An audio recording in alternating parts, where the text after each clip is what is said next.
Assalamualaikum warahmatullahi wabarakatuh. Perkenalkan, nama saya Lina Yulianti dari semester 3A. Di sini saya akan mereview materi mata kuliah Hukum Pidana Lanjutan dengan dosen Profesor Dr. Hajah Heni Nurayani SHMH beserta asisten dosen Dr. Emrendi Aridayandi SHMH. Nah, jadi pada pertemuan pertama di mata kuliah Hukum Pidana Lanjutan membahas pada bab 1 mengenai percobaan.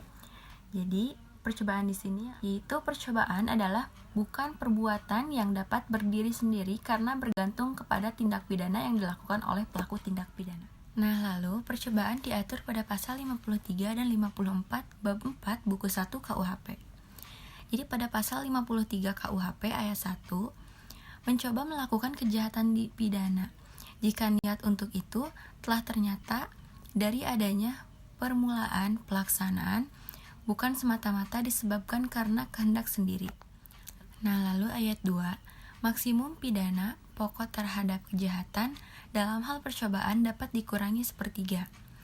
Lalu ayat 3, jika kejahatan diancam dengan pidana mati dan pidana seumur hidup, dijatuhkan pidana paling lama 15 tahun. Dan ayat 4, pidana tambahan bagi percobaan adalah sama dengan kejahatan selesai. 54 KUHP yaitu mencoba melakukan pelanggaran tidak dapat dipidana. Lalu pasal 10 KUHP, pidana terdiri atas pidana pokok dan pidana tambahan. Dalam pidana pokok terdiri dari pidana mati, pidana penjara, kurungan, dan denda. Lalu dalam pidana tambahan itu ada pencabutan hak-hak tertentu, perampasan barang-barang tertentu, dan pengumuman putusan hakim. Lalu ada sifat percobaan, yang pertama itu sebagai dasar atau alasan memperluas dapat dipidananya orang. Lalu yang kedua sebagai dasar atau alasan memperluas dapat dipidananya perbuatan. Berdasarkan kedua pasal 53 dan 54, yang dapat dikenakan sanksi pidana untuk tindak pidana percobaan adalah hanya untuk tindak pidana yang berupa kejahatan yang diatur dalam buku 2 saja. Nah, lalu ada unsur-unsur percobaan.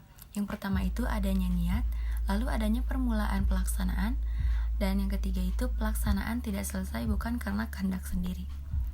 Lalu adanya niat itu artinya niat merupakan sikap batin yang tidak bisa dilihat sehingga tidak dapat dipidana. Niat bisa dipidana jika ada wujud awal dari niat. Lalu permulaan pelaksanaan itu terdapat perbedaan pendapat antara perbuatan persiapan dengan permulaan pelaksanaan. Lalu pelaksanaan tidak selesai bukan karena kehendak sendiri, yaitu adanya penghalang fisik. Akan adanya penghalang fisik, adanya penghalang yang disebabkan faktor atau keadaan khusus pada objek yang menjadi sasaran. Cukup sekian yang bisa saya sampaikan, mohon maaf bila ada kesalahan. Wassalamualaikum warahmatullahi wabarakatuh.